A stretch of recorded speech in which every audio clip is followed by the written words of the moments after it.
Hi, this is Null Inquisitor, and a while ago, a YouTuber named SnotNoseTube asked me about my house rule for 7Cs, and I totally forgot. I should have noted this somewhere.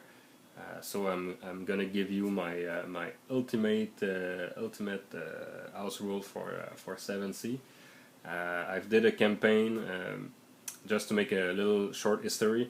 I've done like 2 or 3 major campaign with 7C, so we're talking about at least 60 game before I even came up with this house rule. So and then after that, I did another campaign of 10, at least 10 games of with using this house rule. So I think I worked it out, and I try it out, and yeah, the most interesting about this house rule is that it's in the advantage of the players and also the GM. So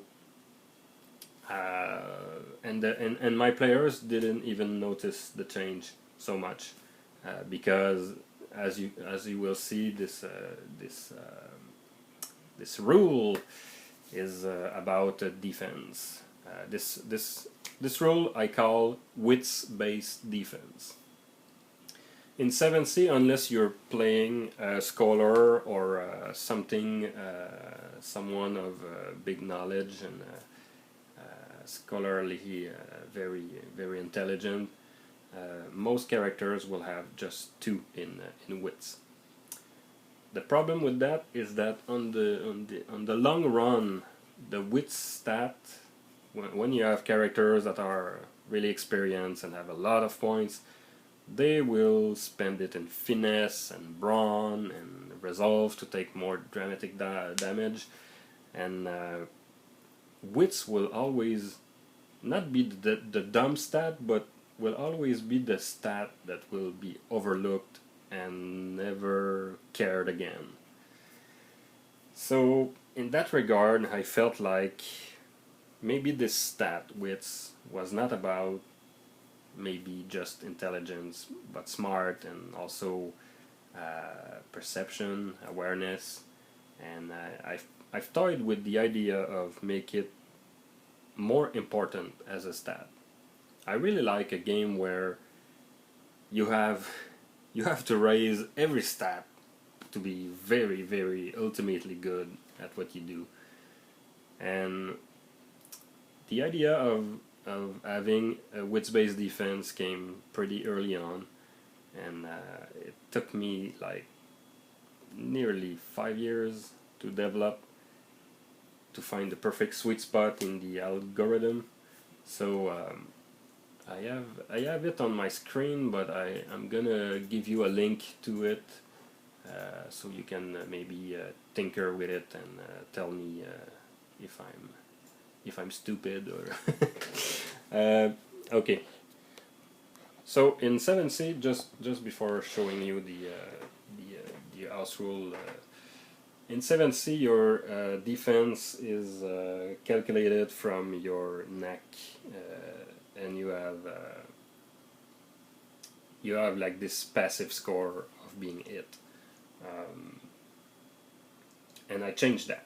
I changed that with my wits-based defense, just to make the stats more valuable, but also to raise the defense target number a little bit.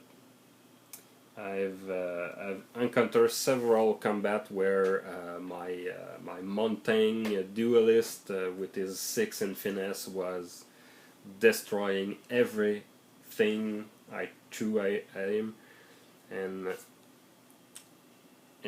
this player Kevin was not spending any experience point in his technique. He was just focused on finesse, and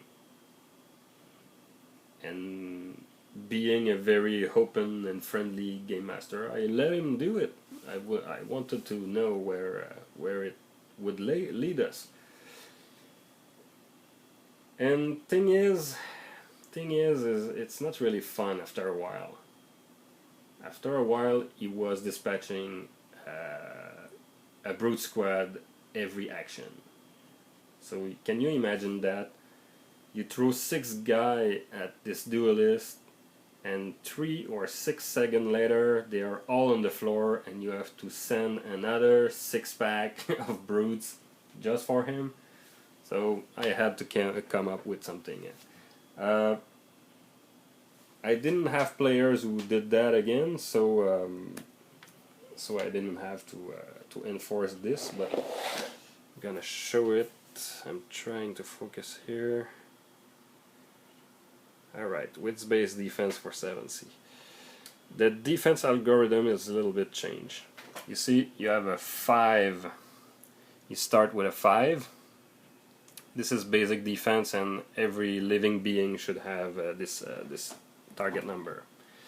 Then you multiply your wits by 5, and this is key to the algorithm.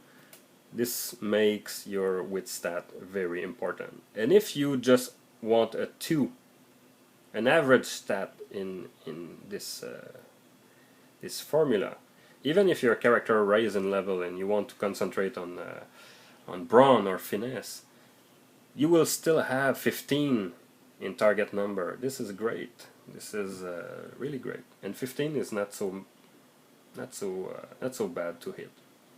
And then you take your defense snack, multiply by 2. Some people will not like this because it gives less importance to the knacks. But to be honest, I found that the basic knacks are not equal. You see, the footwork's knacks is so important that every player will have a 3 or 4 in that, and they will rise it to the maximum because it is used most often than other. So by making wits more important, I'm trumping this. Defense kind of become a complement, a supplement to your defense, but it's not core to your defense scheme.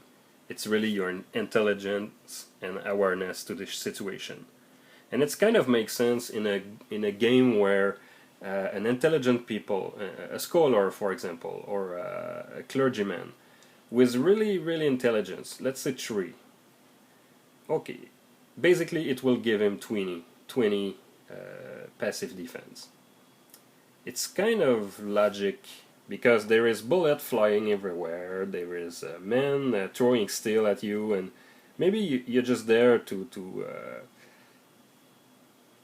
I don't know, to speak to God, or I don't know, your role play. Maybe you're not playing a fighter, so you just want to dodge bullet and not be there. So it's kind of logic to have the intelligence guy